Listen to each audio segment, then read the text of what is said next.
तो हम दोनों आ गए दुकान के पास और किसी ने हम पर शक भी नहीं किया क्योंकि हम गांव में ही रहते थे।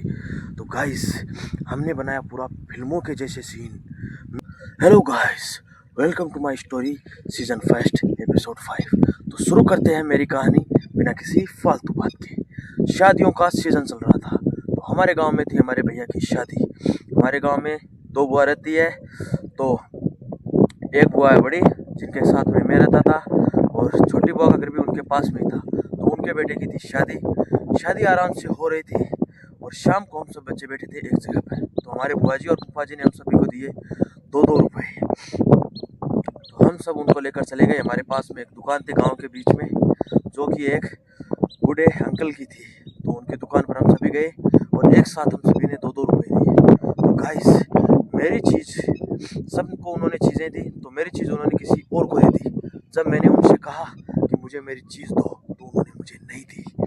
कहा कि तुमको दे दिए, तुम दोबारा आए हो, मैं नहीं दूंगा, लेकिन मुझे चीज़ मिली नहीं थी।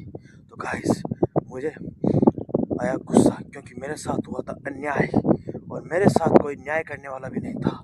तो इस तरह से मुझे अपना जस्टिस खुद को ही पाना था। तो मेरे मन में मैंने सोचा कि अब लेंगे हम बदला।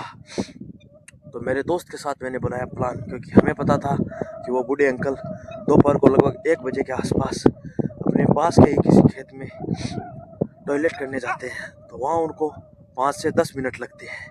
तो हम दोनों ने बनाया प्लान और अगले दिन जैसे ही वो गए वहाँ से दुकान से टॉयलेट करने के लिए, तो हम दोनों आ गए दुकान के पास और किसी ने हम पर शक भी नहीं किया क्योंकि हम गांव में ही रहते थे। तो गाइस, हमने बनाया पूरा फिल्मों के जैसे सीन। मैं खड़ा रहा बाहर ध्यान रखने के लिए कि कोई आ तो नहीं रहा है या वो अंकल तो नहीं आ रहे हैं, क्योंकि उनको लगने वाले थे 5 से 7 मिनट, तो वो कभी भी आ सकते थे। और मेरा दोस्त गया अंदर और वहाँ जाकर उसने कर दिया पूरा गल्ला साफ। तो गाइस, हम जैसे ही वहाँ निकलने वाले थे तो शायद अंकल ने हमें देख लिया होगा, लेकिन उन्होंने हम पर शक नहीं किया। तो हम वहाँ से निकल गए और आगे जाकर हमने रुपए गिने तो वो थे कुछ 750 रुपये। लेकिन मैंने रुपए लिए नहीं क्योंकि मुझे सिर्फ अपना बदला लेना था। वो ले लिए सिर्फ मेरे दोस्त ने। लेकिन उसी के कुछ दिनों बाद हुआ क्या, बहुत खतरनाक।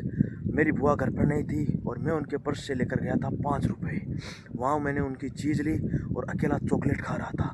तभी मेरा दोस्त आया और कहा मुझे भी दे दो। मैंने कहा नहीं, तू भी अपने घर से लेकर आ जा। तो वो घर से तो नहीं लाया लेकिन मेरे घर पे आ गया और उसने बात मेरे घर वालों को बता दी। तो उसने कर दिया मेरे साथ धोखा और मेरे घर वालों को जब बात पता चली तो मैंने वो दुकान वाली बात भी बता दी। तो हमारे सारे राज खुल गए और मेरे घर वालों ने मेरी की उस दिन बहुत पिटाई। तो गाइस, उसके बाद मुझे मेरे मम्मी पापा ने बुला लिया मेरे इस गांव यानी कि डिडोना में। तो गाइस, ये था मेरा एक और किस्सा। तो मिलते हैं मेरी कहानी के अगले एपिसोड में। तब तक के लिए बाय बाय। लाइक करो, सब्सक्राइब करो। और गाइस, एक बात बताना बाकी रह गई। शायद आप लोग सोचेंगे कि वो नाम किसका था और वो मेरा दोस्त 500 में से कौन सा था। तो उस दोस्त का नाम था राकेश, याद रखना। Bye bye.